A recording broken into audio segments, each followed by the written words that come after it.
Welcome, everyone. This is our first virtual event that marks 170 years of the Sisters of St. Joseph in Toronto. For those of you who don't recognize me, I'm Sister Christine Fernandez, and I will act as your host for this event. Joining us on Zoom today are staff, volunteers, associates, and sisters.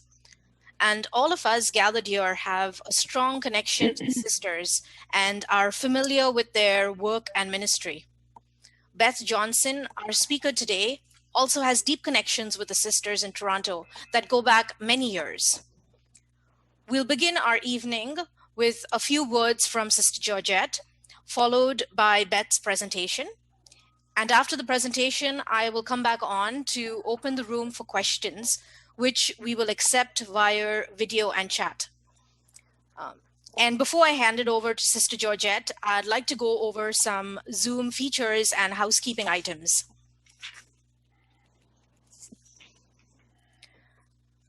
As I mentioned earlier, this session is being recorded. So for those of you who do not want to be included in the recording, you are welcome to turn off your camera. You should still be able to see and hear the speaker. Most of you are on mute already, but I ask you to stay on mute. And those who are not muted, if you don't mind putting yourself on mute during the presentation, that would be great. If you have a question for the speaker during the presentation, you can type it in the chat box and she will respond to it later. After Beth's presentation, during the question and answer time, it might be easier if you just raise your hand to indicate you want to ask a question. I will then call on you to unmute yourself and ask your question. And for those of you who are familiar with Zoom, you know how to do this, but I'm just going to go over it again. You will see the unmute option in the Zoom menu at the bottom of your screen if you're using a laptop, or at the top right-hand part of your screen if you're using an iPad or a tablet. During the question and answer period, if we run out of time to answer all your questions, we'll respond to them via email or via the staff and volunteer newsletter.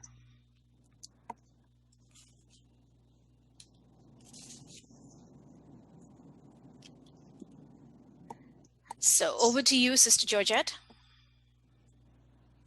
Good afternoon and hello, Anim.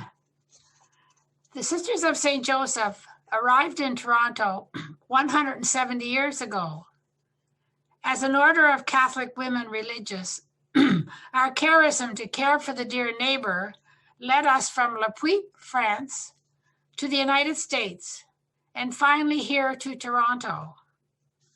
For our 170th anniversary, we are celebrating our oneness with God, creation, and neighbor. We acknowledge that Toronto has been a home to many nations since time immemorial. These include the Huron-Wendat and Petun First Nations, the Seneca, and the Mississaugas of the Credit River.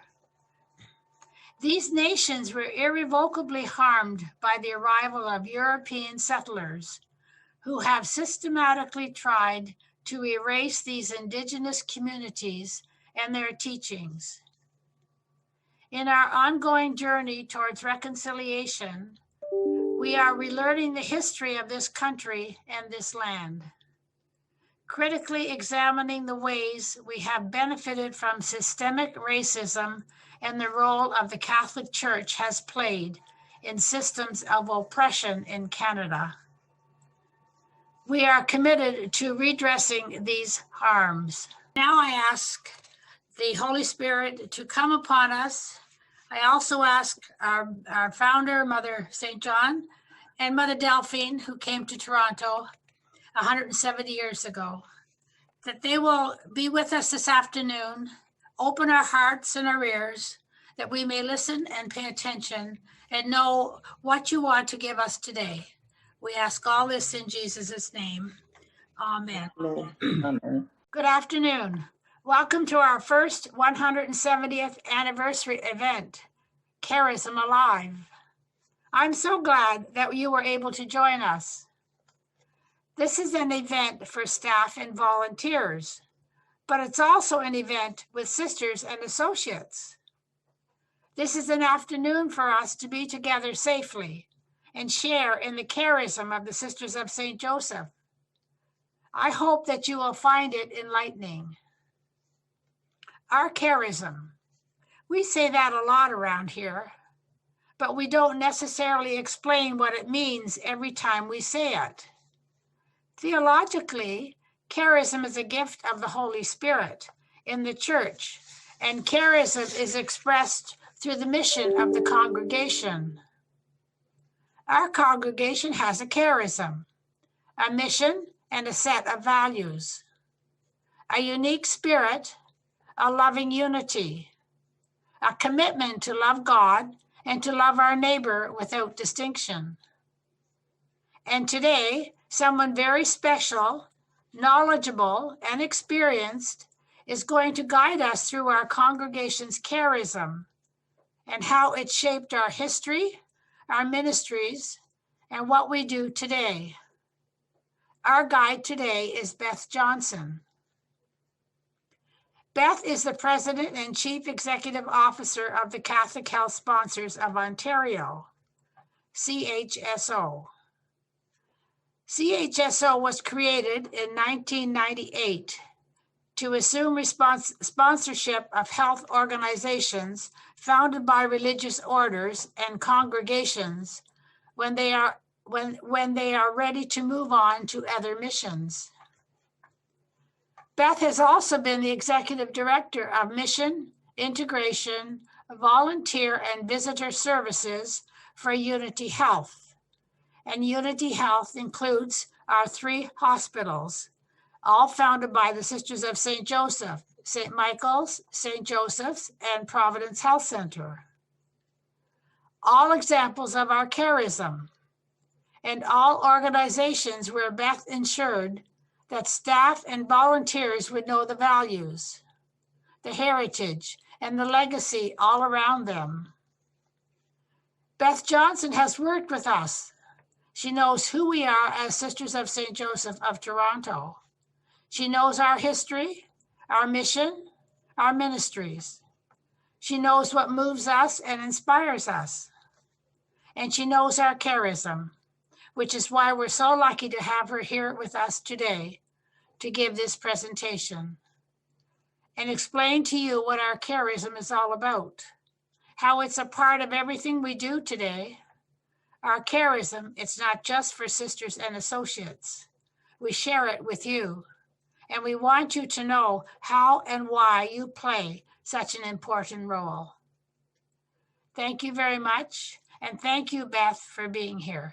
Great, thank you very much, Sister Georgette. I am delighted to be with all of you and very humbled to have been asked to take part and to give a presentation on the charism. I'm going to be sharing my screen, so maybe I'll get that up first before I launch into things, because I can't chew gum and walk at the same time, so I don't think I can figure out how to do this. So I'll just get this up and running first.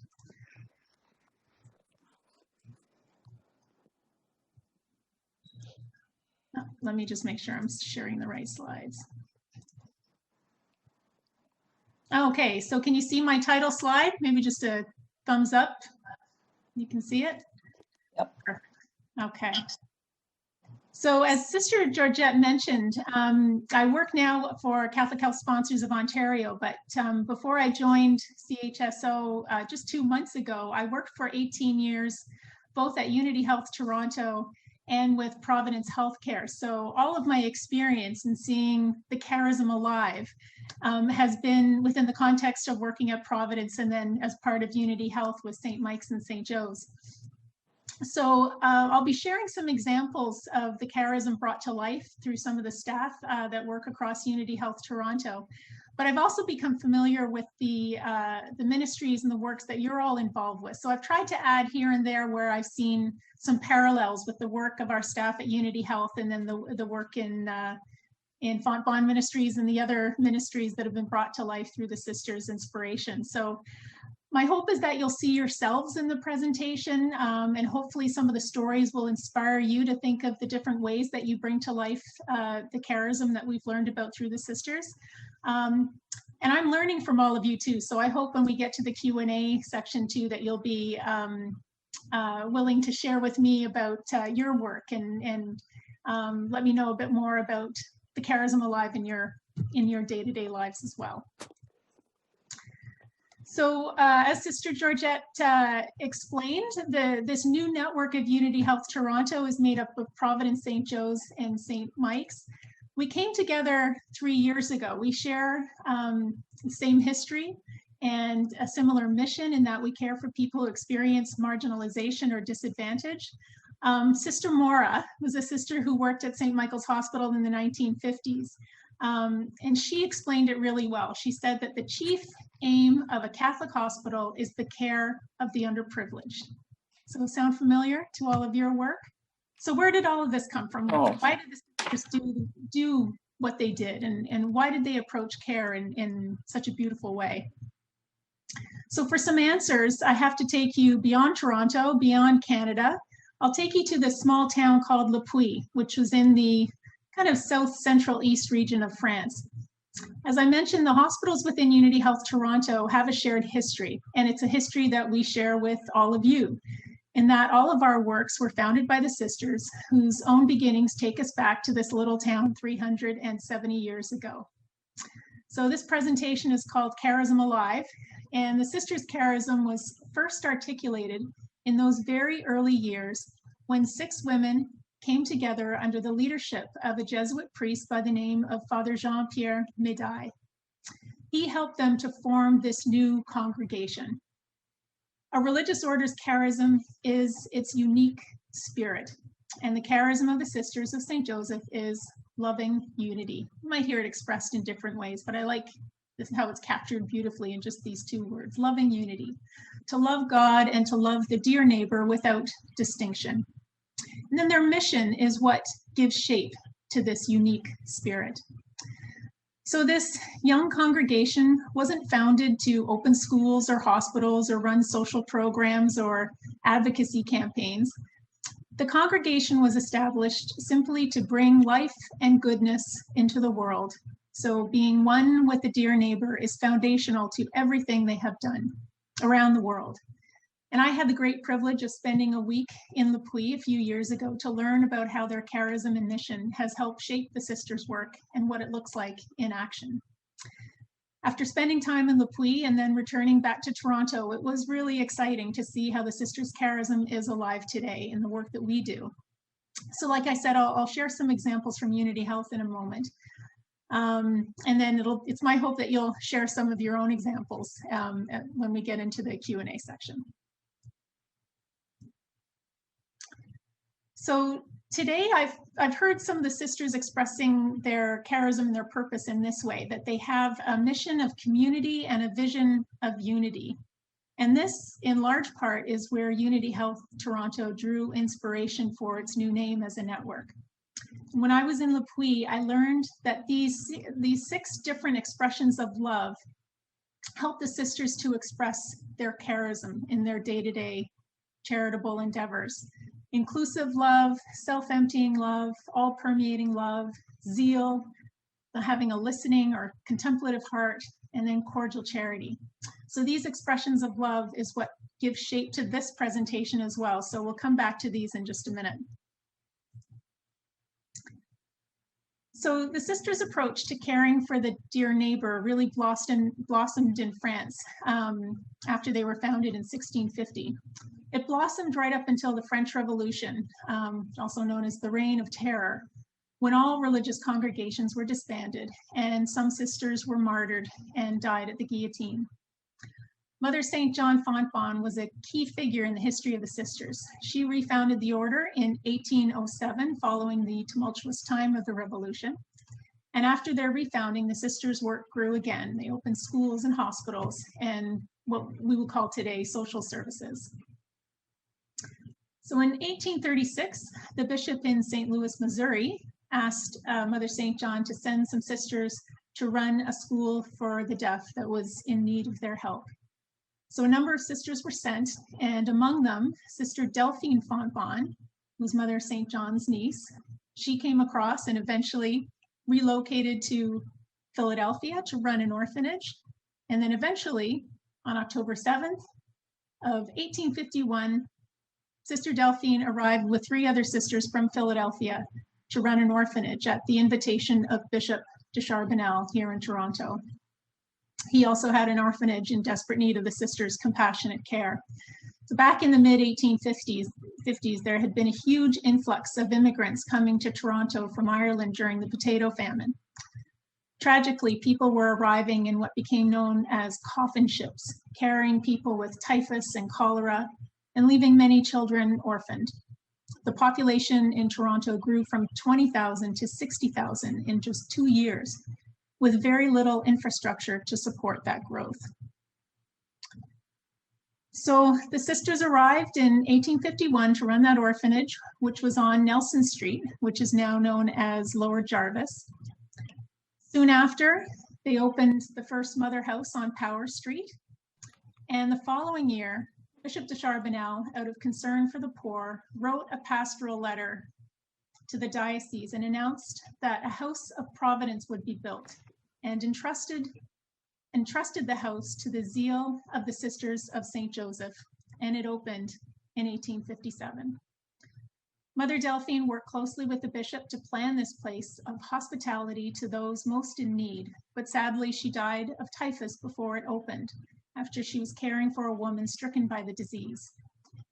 And Delphine Fontbonne is the namesake for Fontbonne Ministries, so it wasn't her aunt, it was actually Delphine. So that original orphanage eventually became a boarding house for working women, and it eventually relocated to 30 Bond in an old Baptist church. Many of the orphans eventually moved to Sacred Heart Orphanage in the west end of the city near High Park. And then St. Michael's Hospital opened in 1892, and all the hospital functions that were taking place in the House of Providence relocated to St. Mike's. And I'll get into their history in a minute. Sacred Heart Orphanage was converted into a hospital, and St. Joe's Hospital opened in 1921. Our Lady of Mercy Hospital opened in 1925, just adjacent to the House of Providence. And eventually Our Lady of Mercy moved over to Sunnyside, next door to St. Joe's Hospital in 1940. And Our Lady of Mercy merged with St. Joe's in 1980. So it became the first hospital merger in the city of Toronto. So over the span of 100 years, the influence of the sisters on healthcare in Toronto was enormous, and it can't be understated. And through it all, their charism shaped how they reached out to the most vulnerable in the city, and really set the bar high for all of us staff who have inherited their work and have done our best to live up the examples that they set. So here's just a look at Unity Health today. Almost all in the same location, St. Joe's in the West End, St. Mike's downtown. Providence Healthcare relocated out to the East End, right by Warden subway station back in 1962. But today there's over 10,000 staff, over 1,100 beds, and many, many medical staff. And we have a lot of students learning from local universities and colleges. And these new students get a great chance, hands-on work and exposure to the charism of the sisters and the mission that they established with all these organizations many years ago. So it gives them a really good grounding in the healthcare professions. So I'll come back to these different expressions of love in fulfilling the charism and bringing the charism alive. And I'm going to use these different expressions of love as a framework for how I tell the stories about some of the staff and some of the works of the staff across Unity Health. So I'll start first with inclusive love. So inclusive love means relating to the wholeness of God and seeing as God sees. And on this theme, I'd like to introduce you to Dr. Chris Compo. He's a thoracic surgeon at St. Joe's who just recently retired. One of his patients wrote to tell us about the inclusive love that he shows his patients. She wrote in and said, "At my first appointment with Dr. Compo, I could tell right away that he was different. He didn't rush me. He took the time to go over my previous tests, and he explained everything. I passed on information to Dr. Compo from the specialist I'd reached out to through emails. I was worried about how he might take that, but an amazing thing happened. He listened, and he admitted that he could always learn a few new things. And he even spoke to one of those doctors on the phone who worked in the US. Dr. Compo was the first doctor I've had in a long time to not judge me based on my appearance. As someone who is covered in tattoos and heavy body modifications, most people in general are judgmental, but he just made me feel normal. I think this need to be understood and to fit in and to feel normal. It reminded me a lot of the challenges that young people are having today. And I'm mindful of the work that some of your staff do with faith connections, giving young people somewhere to feel included and a safe space to come and explore their faith and to make connections with other young people. I think that reminded me right away of the way that you all express inclusive love in the work that you do. I'll talk next a little bit about zeal. It's an expression of love that invites us to risk for the sake of God's unifying action and the needs of the dear neighbor. So when I thought of the word zeal, I used to think that meant, having passion and enthusiasm. But it's defined here more by having a quality of presence that helps you be attentive to the needs of the dear neighbor at any time. So back in the spring, during the first wave of the pandemic, Unity Health put out a call for staff volunteers to be redeployed to work at long-term care homes during the crisis. As you may know, there have been a number of homes across the province that have been desperate for increased staffing during this pandemic. And something very similar happened in the late 1800s, which set the wheels in motion for the founding of St. Mike's Hospital. In 1891, there'd been a siege of diphtheria in Toronto, and the city was unable to staff what was then known as the isolation hospital, which is today Bridgepoint Health, which you might be familiar with just across the way or depending on where you're watching from, on one side of the Don Valley.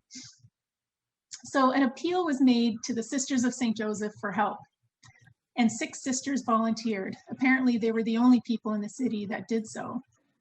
And it was said that the devotion and kindness with which they performed their duties won the admiration and respect from their patients and those who shared their labors.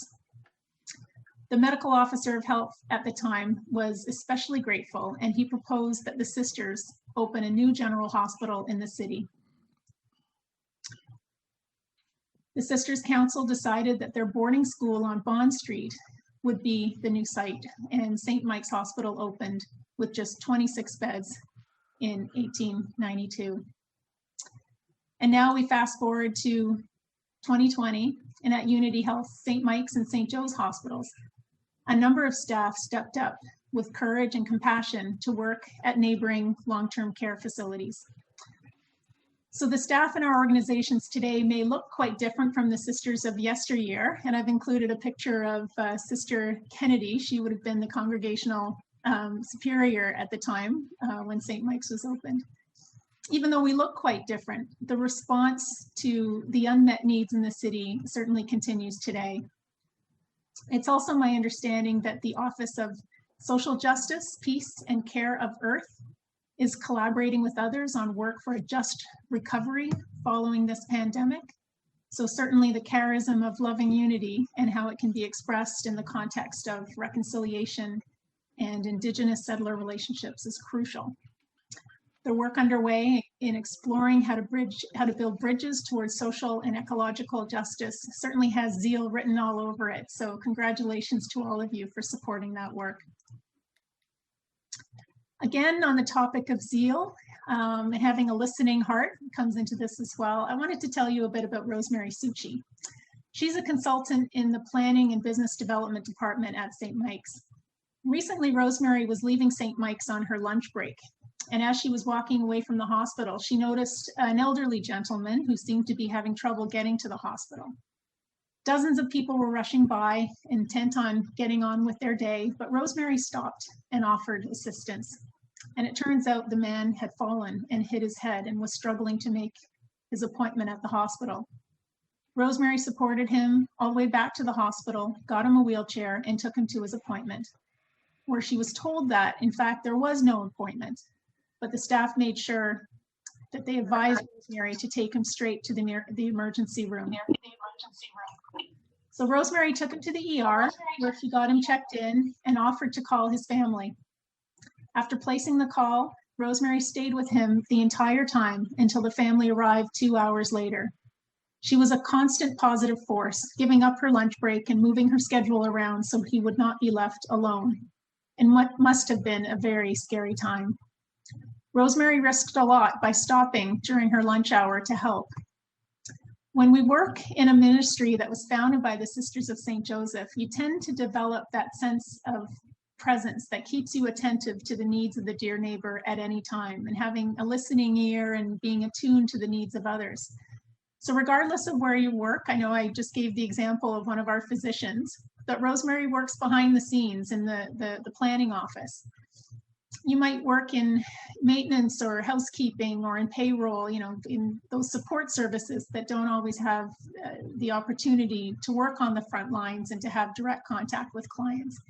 But we're all welcome to share in the charism of the sisters so that we can be attuned to it when we go about our day, when we're at home, when we're walking the city streets, but always being mindful of the needs of the dear neighbor and of others.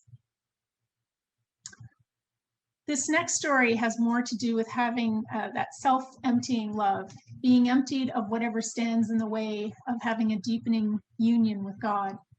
So this is a short passage that I'd like to share from the early annals that the sisters kept. It's an entry from January 17th, 1880, about a woman named Mrs. Malone.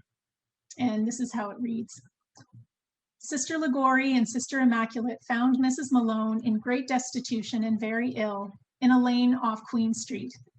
The sisters came to tell the poor woman's condition, and Mother Superior desired them to have her brought in, came same evening, and lived only 13 days, husband in Central Prison. They really had a great way of painting a very vivid picture in just a few short words about the great needs that this woman must have had on that very, very cold January day. And reflecting on this moment in our collective history, this is all part of our history together, and appreciating how frigid the temperatures must have been, it shows how critically important that self-emptying love is in serving our city's most vulnerable. I mean, how many times have any of us passed somebody on the street and we didn't stop because we didn't want to get involved, we didn't want to interrupt, we didn't want to intrude. That's a big barrier to being open to having that self-emptying love. As part of my orientation to St. Mike's when Providence joined Unity Health and getting to know St. Mike's Hospital and great work that a lot of the staff do there, I met with members of the Focus team. They work out of the Sumac Creek Family Health team. They do assertive, proactive outreach 7 days a week with an on-call service 24 hours a day. They support their clients through psychotherapy, crisis prevention, medication monitoring, and management, just to name a few of the services. To provide support to their clients, they go out to them. So if their clients are on a street corner, if they're in a pool hall, if they're on a park bench, or if they're in an alleyway, they go out to them. They don't let that be a barrier to providing care. So I know that this reminded me a little bit too of the services at Fontbonne Ministries in downtown Toronto, that so many of us who have been exposed to the charism of the sisters are literally walking in the footsteps of the early sisters in such an obvious way in our city streets. So we all have this opportunity day in, day out, wherever we are, to keep the charism alive. Still on the topic of all permeating love, recognizing that no aspect of creation is outside of the life-giving, unifying love of God. I wanted to share these two lovely examples, and very, very similar. These started in tandem at St. Mike's and at Providence. Providence Clothesline and the Comfort Closet at St. Mike's are both wonderful resource rooms where staff can access toiletries and new and gently used clothing for families and people in need, or people who may be homeless with nowhere else to turn. These were initiatives that were started by frontline staff who recognized a gap and worked together to fill the need. So for example, at Providence, it was a combination of our building services team who created the space, and then our social workers who put in processes and volunteers and ensured that the rooms were well stocked with donations. I have it on good authority that Sister Marianne McCarthy was also quite instrumental in getting that room up and running. So thank you to Sister Marianne. And once again, I hear that the Office of Social Justice, Peace, and Care of the Earth works to identify key concerns in those 3 areas and also seeks opportunities for collaboration in a faith-based way that includes education, advocacy, prayer, and action. So looking for gaps in care and being courageous in how we fill the need is a real hallmark of how we see the charism of the Sisters in action today. Just one more example of that all-permeating love. This is Jasmine Errett and Tamiko Bone Kai. They're 2 emergency room nurses at St. Mike's Hospital. This is another great example from this year as we've been dealing with the pandemic. Back in the spring, Jasmine and Tamiko saw the devastating impact that COVID-19 was having on the homeless and underhoused in Toronto. And so on behalf of the emergency department, they reached out to the management team as well as to the foundation to brainstorm how they could, to see what they could do to help.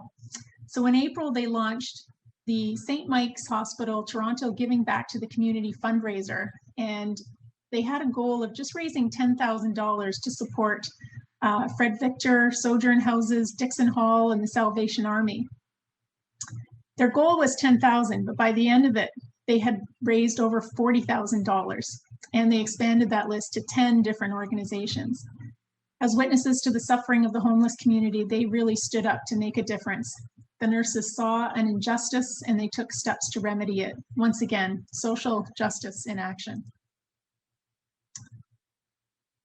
And now with Cordial Charity. This is a photo of Sister St. Osmond providing outdoor relief at the House of Providence during the Great Depression. Just a reminder, the House of Providence was always to be a place of welcome to all in need.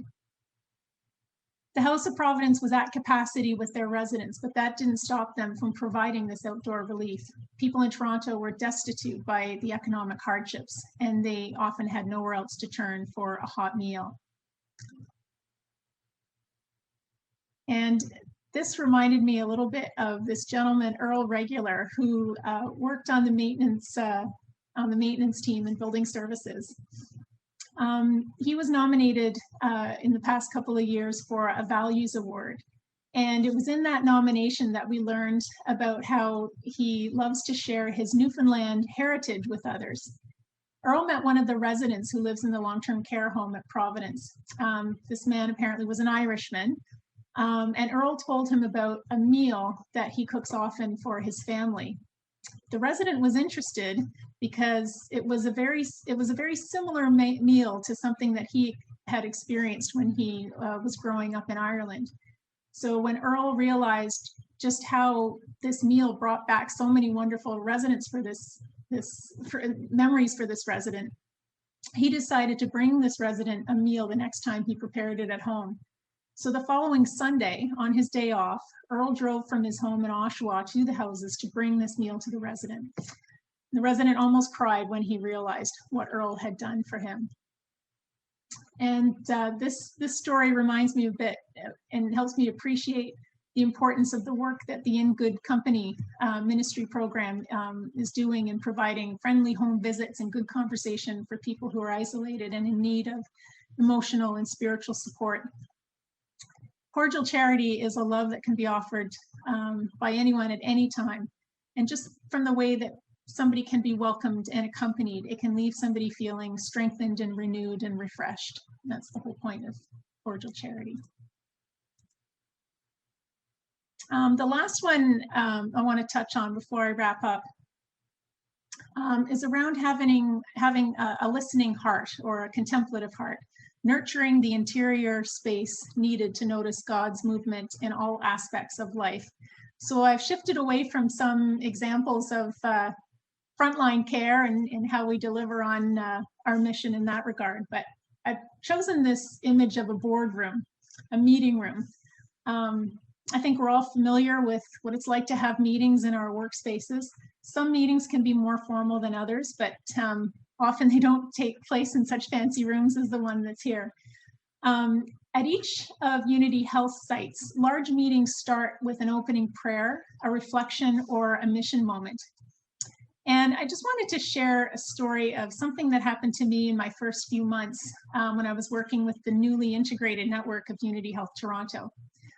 As I mentioned, I worked previously at Providence Healthcare, which was the smallest of the 3 sites. It's only 1/5 the size of St. Mike's. And I'll be honest, I was a bit intimidated by some of my new colleagues on the senior leadership team.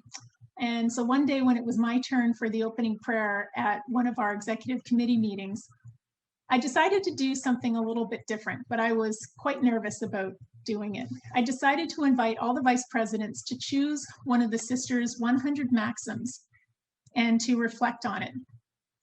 Now, if you're not familiar with the maxims, Father Jean-Pierre Médaille composed these 100 short wisdom sayings as a means for the sisters to grow in love of God and neighbor. The maxims were both practical and inspirational. They were meant to help you become the one that God dreamed you to be. So I invited everyone in the room to choose one at random, and I have got a whole collection that I still keep on my desk of the 100 maxims on these little cards. But I invited everyone in the room to choose one at random and then to sit quietly for 2 minutes and to contemplate the words in the maxim. And in my experience, this group rarely sat quietly, quiet and still like this, or spent time thinking about what God dreamed them to be. So I wasn't quite sure how this exercise would go over. After a couple of minutes of silence, I asked if anyone would like to share how the maxim had touched their heart. And there was silence. There was crickets. No one spoke. And finally, one courageous soul put up their hand and shared a little bit about what the maxim meant to them. And then one other person shared, and that was the end of it. So the exercise wrapped up and I was a bit deflated. I felt like the exercise had been a bit of a dud. So the meeting went on. But then when the meeting wrapped up a couple of hours later, the one person in the room that I thought would be the most averse to doing this exercise, he came up to me and he apologized. He said that he was too choked up to say anything when I opened up the floor for people to comment on the maxims. It really meant a lot to him that morning, and it really, really touched his soul. And then later at the end of the day, another gentleman came up to me and said that he was sorry he couldn't share, but that he had pulled out that maxim from his coat pocket 3 times that day to prepare for some really difficult conversations that he was having. He said that the maxim grounded him before entering into a difficult conversation, and that's what got him through the day. So that was a huge lesson learned for me, working with my new colleagues, that we should never, ever be hesitant to invite somebody to spend some time in opening your heart, to have a listening heart to whatever God desires us to be, a listening heart to God's desires, but also to have a listening heart to others, to our colleagues, to our families, to our friends, and being still and quiet to be open to the needs of others. That was my last one to share with you. I think I've done okay on time, and I've left enough time in the hour for some questions. I'm happy to offer any kind of other guidance and advice that I can, but like I said at the outset to this, I'm really looking forward to hearing from all of you and to hear you share what you might have about how you're living the charism of the sisters today. Thank you, Beth, for that inspiring presentation. I'm proud to be a part of this legacy, and I'm also just filled with abundant hope for the present and for the future. I'd like us to continue this conversation and invite you to share your thoughts or ideas, or if anyone has questions for Beth, you can ask them now. To avoid two people speaking at the same time, I think it would be easier if you just raised your hand to indicate that you would like to ask a question, and I will call out your name, and then you can unmute yourself to ask your question. You can also use the chat box if you are familiar with that. And for those of you gathered together as a group, I invite you to come a little closer to the camera and mic so when asking your question.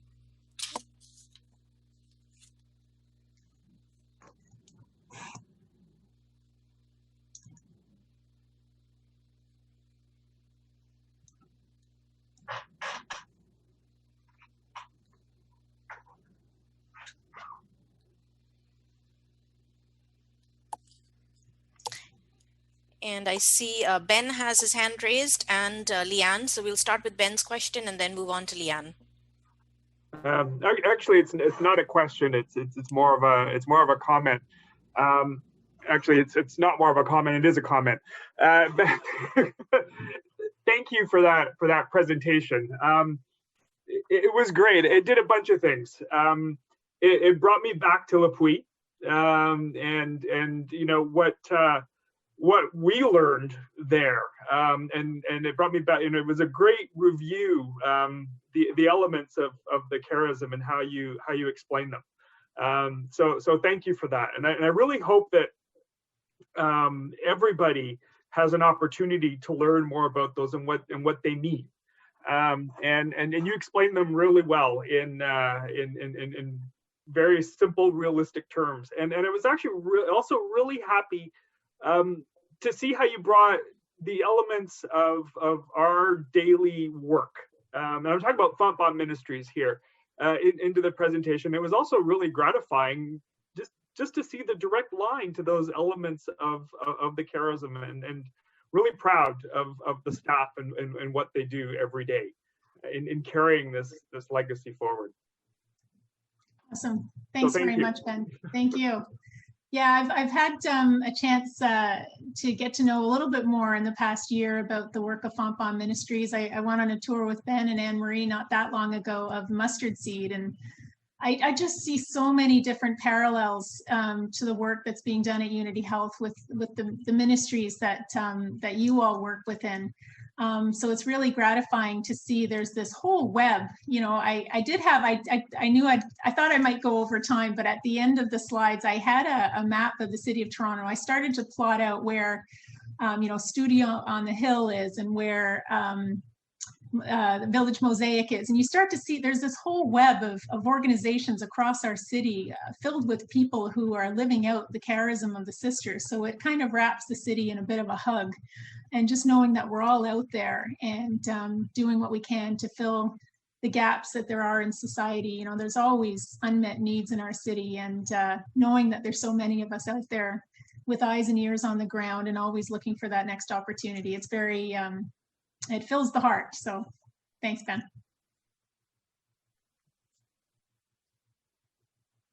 So I guess thank you, Beth. That was wonderful. I just thinking about all of the different ways that the sisters invite us, their charism invites us to love in our daily work.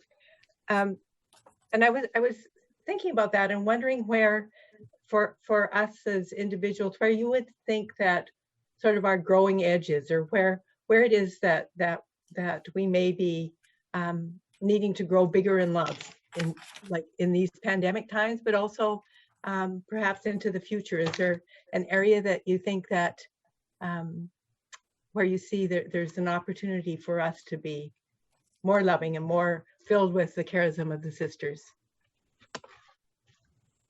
That's a good question. I think the one thing that popped into my head as you were kind of posing the question, Leanne, was just to keep it simple, go back to the basics. You know, when you sometimes, thinking about this pandemic and how much loss there's been and how hard times have been and how much struggle there is, you might feel overwhelmed, like what can we possibly do. When in fact, what so many people need today is just to be listened to, that, you know, having a listening heart and being available to people to support them through this. Gosh, through so many of the ministries that you work within, there's so many, you touch so many different hearts, people, you know, young people to the elderly to people living with disabilities, that people come from, we're all humans though, and we all have very basic needs about wanting to be listened to and wanting to be heard, that sometimes just getting through this terrible challenge with COVID-19 is just getting back to the basics. It had been a while since I went back to that wheel about around unity and the charism and thinking about the different expressions of love. And it's helpful to go back to the very, you know, the basics, even going back to, why do you volunteer for one of the sisters ministries? Why do you work there? Get back to the basics and get back to the heart of what drew you to this ministry. And that can help guide you forward. Not thinking, you know, you have to start these huge new programs, but sometimes it's just getting back to the basics. Thank you, Beth. Anne-Marie has a comment or question. And after Anne-Marie, Sister Mary Metler. Oh, thanks, Sister Christine. Beth, that was fantastic. I had to shut my camera off a couple times because I was getting very teary-eyed and I had no Kleenex around me. So I was very moved by it. So thank you so much. But what really struck me was actually the last slide when you spoke about your own intimidation. I think that's the exact words you used. And I, you know, in listening to the slides and also observing the sisters, I was a student nurse at St. Joe's for almost, well, I was there for 30 years, but I started when Sister was a CEO.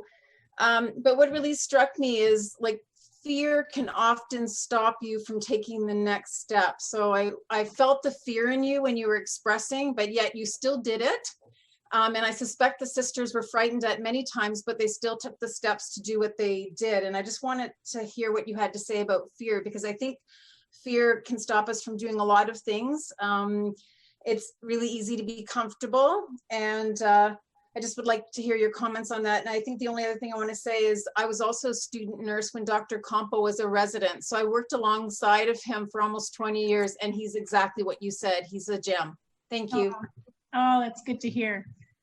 Yeah, you're spot on. My intimidation was putting it mildly. I think that that was a huge moment for me, having that day come and go, because I was very nervous about, because you're basically inviting other people to show their vulnerability, and you have to show your own in order to invite others to share theirs. So I remember I was sweating before I mean, it seems like such a simple exercise, but inviting people to be vulnerable and inviting people to share personal feelings kind of during the workday, it just isn't something that everybody gets an opportunity to do all the time. And as I mentioned, people, I think, are hungering for that opportunity to not only express what they're feeling, but to be able to express it and then build trust with the others around the table. You know, we deliver some, you know, kind of intimate services, in that people are letting us into their lives in how we care for them. And we can't expect others to be vulnerable if we're not willing to be vulnerable ourselves. So even though we might get caught up in the corporate aspects of the work that we do, and we have to be mindful of creating the space and time to be vulnerable and to invite others to share, because yeah, we're hungry for it in this day and age. We're hungry for it, especially now as, you know, people are struggling to get through this pandemic together. Creating that space to be open and inclusive with each other is so critical. So thanks, Anne-Marie. I invite Sister Mary to go next, and after that we'll have Sister Joan Lewis and Vicky and Sister Janet Fraser.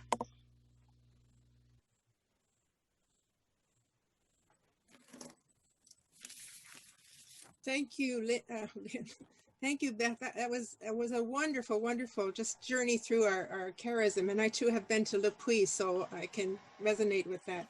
I really liked how you talked about zeal, because I think as some of us are getting older and you don't feel like you can do what you always were able to do, that zeal is about your way of being present. And that, I think that's very beautiful.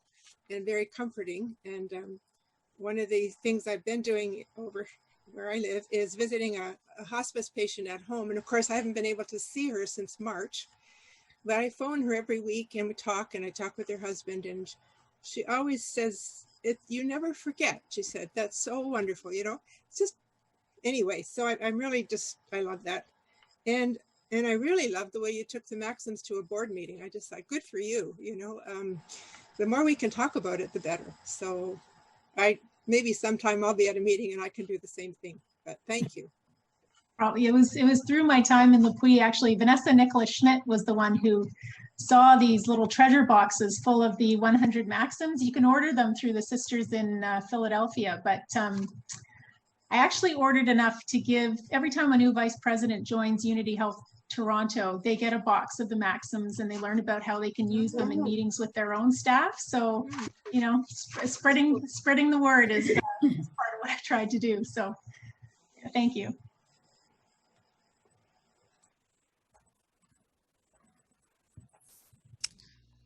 I can't remember who was next. Sister Joan Yeah. is next. Well, I'm not a Sister of St. Joseph, but I have a whole history with the Sisters of St. Joseph. Many that are watching would know who I am. I'm a sister of the Congregation of Notre Dame. But I was taught by the Sisters of St. Joseph. I'm a kid from Degrassi Street. So St. Anne's was my home. And the Sisters of St. Joseph, when I was a child, grade 1, if you didn't go into Sister Mary Edwards' class, you weren't educated. That was always, you had to be in Sister Mary Edwards' class. I was taught by the Sisters of St. Joseph until high school, when I decided to go to Notre Dame. Now, please don't hold that against me, because I know that Mary Doreen Smith is one of your sisters. However, I was supported by the Sisters of St. Joseph in this way. I was hired on as a student working in the kitchen at St. Michael's Hospital. And that helped me with my tuition. And the sisters were so good to gather some of the blue collar worker children to work at the hospital. So met many sisters, many friends. Then when I went, I was educated sister by St. Joseph, and then I went to Regis College, where I stayed with the Sisters of St. Joseph. I'm now working at the Mustard Seed, so I still kind of attached to the community. And one of Sister Gwen introduced me to one of your sisters that is now in heaven. So I just want you to know that even the Sisters of St. Joseph are working on our part from heaven. And I don't know whether you can see this picture, but I have Sister St. Michael Brennan's picture on my wall. And whenever I can't find something, I shout at her, and she sends it to me. She helps me find it. So so I'm not too far from all of you, and I really thank you for being a part of my life. And it was really a delight to hear more of the history of the community and how you people are continuing that. So thank you. Oh. And thank you for the invitation. Oh. Thanks for sharing, Joan. I'm a graduate of St. Joe's Islington, so I know how you feel about being educated by the Sisters of St. Joseph. Okay, we have, I'm just conscious of time, so we'll take Vicky, Sister Janet Fraser, and Divinia, and then any other questions after, you can email me or anyone on the CSJ staff, and we'll answer your questions via email. Okay. Well, thank you, Beth, for joining us today. And I just wanted to take the opportunity to thank the planning committee for this event. This isn't the event that we hoped to plan when we began planning for the 170th anniversary about a year ago, but I think it's been awesome. And it took a lot of work, and everyone involved did a great job. And I feel like it's very intimate. So, you know, I don't know whether it would have been as intimate in the basement at 2 O'Connor, but we would have had great cookies and snacks from Marie Donnelly. So anyway, thank you all. This is wonderful. I know you're all in my living room. I can't Yeah. see getting more intimate than this.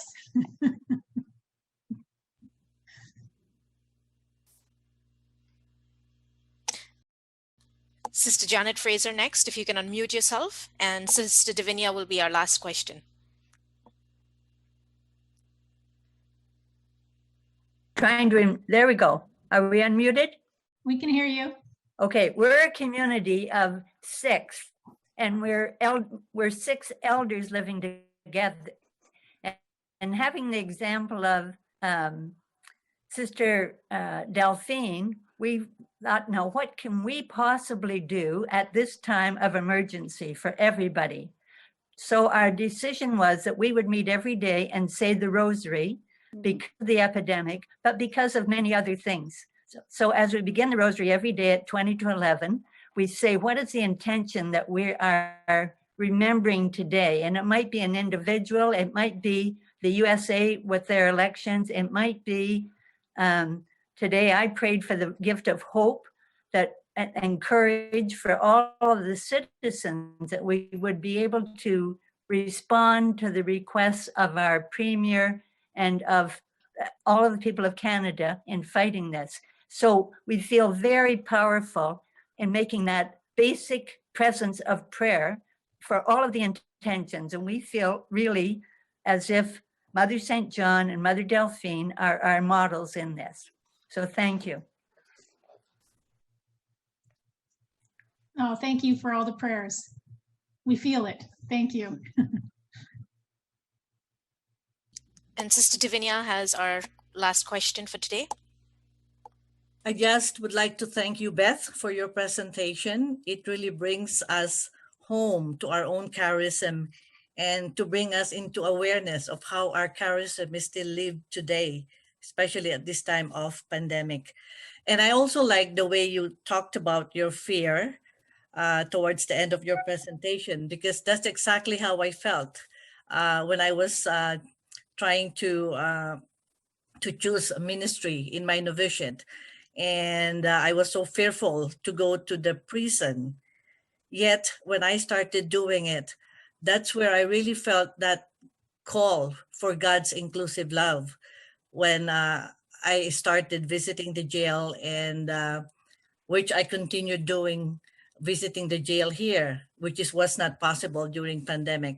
So tomorrow, actually, I got an invitation from the chaplain from the jail to tape myself and to greet the inmates.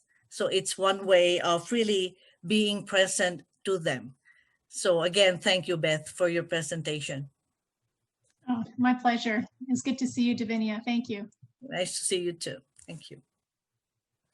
And I invite Linda Wicks to express our gratitude to Beth. Beth, thank you for taking the time away from your new position and sharing your deep insight and knowledge of who the sisters are. Thank you for providing an historical background to the sisters' charism, as you remind us of their contribution to Toronto's social history and beyond. We are indeed grateful that we are all part of that story. Your talk today has inspired us to recommit ourselves to the work that the sisters have entrusted us with. Thank you. I would also like to thank the committee that helped put this event together: Leanne Kloppenborg, Sister Christine Fernandez, Lisa Tabachnik, Erica Verret, and Tristan Smith. Thank you to the leadership team and the 170th committee who encouraged us to coordinate this event. Thank you to everyone for joining us today. And a final thank you to all our sisters who continue to support us and the work that we do on their behalf.